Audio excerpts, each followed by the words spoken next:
ছুটি করা রাখবো না, ঠিক আছে? এখন ছিঁড়ে রাখছি শুধু।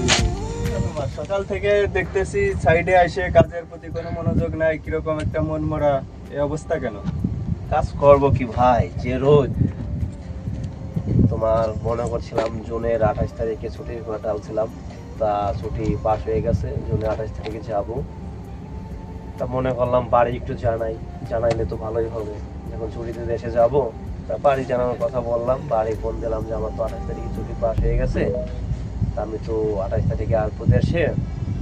তা বাড়ি থেকে বললো যে দেখো তুমি তো অনেক দিন আদায়, তুমি যদি এখন বাসায় আসো, এমনি করোনা শুরু হয়ে গেছে বাংলাদেশে, কয়েক জায়গায় লকডাউন চলতেছে, তা বাড়িতে তুমি আসলে পারা, যদি লকডাউন হয়ে যায়, করোনা লকডাউন যদি পড়ে যায় একবার, তুমি তো যাইতে পারবে না।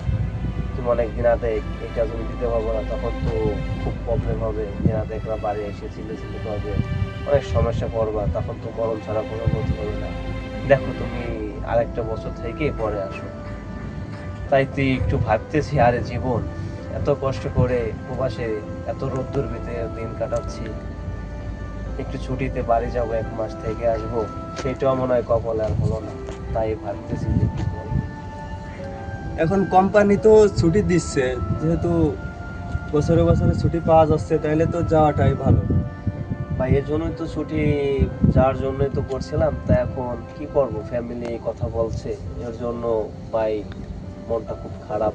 কিন্তু ছুটি পেপার দেশে ছুটি পাস তোমার হয়ে ছুটি গেছে, তো পাসও হয়ে গেছে, যে এখন এটা তো কি করবো ভাই, এই ছুটির পেপার এখন মানুষ এখন পায় না, আর আমি পেয়ে ছিঁড়ে ফেলতেছি। তাছাড়া আমার তো ভাই কপালে খুব খারাপ, এর জন্য আমি দেশে যাইতে পারতেছি না।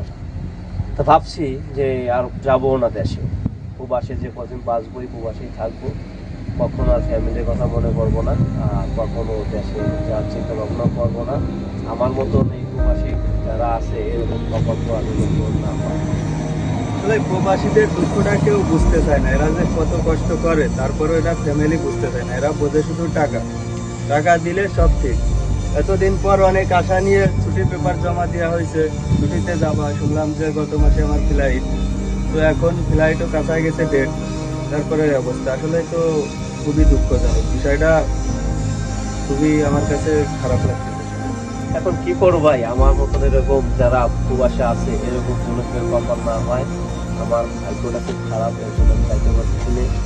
এখন মনে চাচ্ছে কি আমি এখানে নীরবে এক জায়গায় পড়ে মারা যাই, তাতে সবাই বুঝুক যে আমার মনে যে কত কষ্ট ছিল, এই কষ্ট সবাই অনুভব করতে পারে। তাছাড়া কেউ আমার মনের কষ্ট অনুভব করতে পারে না।